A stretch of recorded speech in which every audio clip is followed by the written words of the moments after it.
Welcome to my YouTube channel, Gory Giggles. Please like, share, comment, and subscribe to my YouTube channel, Gory Giggles.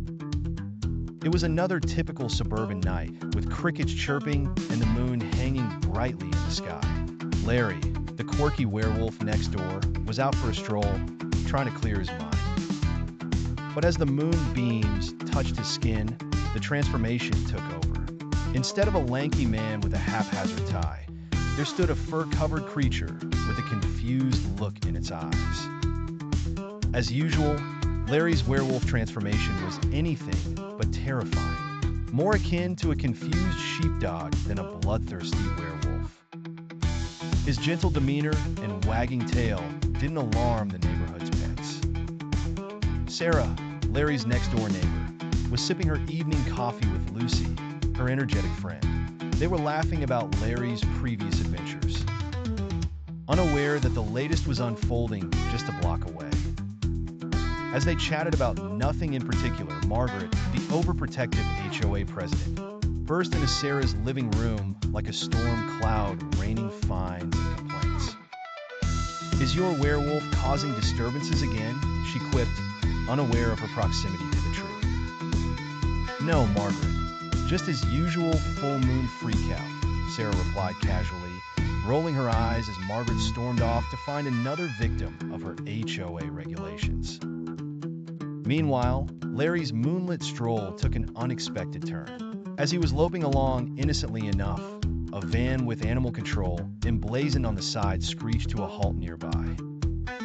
Startled, Larry froze, giving them the perfect opportunity to mistake him for a large, lost dog. In a blur of leashes and confusion, poor Larry was bundled up and hauled off to the local pound. Back at the neighborhood cafe, Vinny the vampire barista was polishing a blood-red espresso machine when Sarah and Lucy came rushing in, breathless. "Larry's been dog-napped," Lucy gasped. "Good grief. What did the poor guy get into now?" Vinny mused, stuffing a quick double shot of sarcasm into their espresso to go.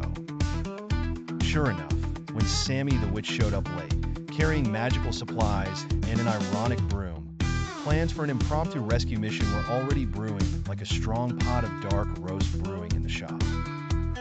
"You'll need these," Sammy said, producing a rainbow of dog treats from her mystical handbag. "They're enchanted to make any dog behave. Works on humans too, for bribing purposes."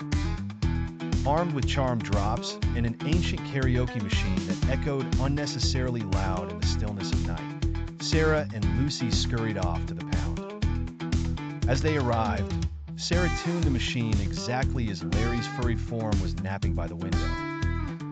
In a planned goof-up that would rival any comedy duo, music blared, scaring the guards out to investigate the inexplicable source of "I Will Survive" blaring in the middle of the night. Sammy's treats did their job, confusing the watchdogs long enough for the dynamic duo to sneak inside and extract Larry through an admittedly dog-sized window.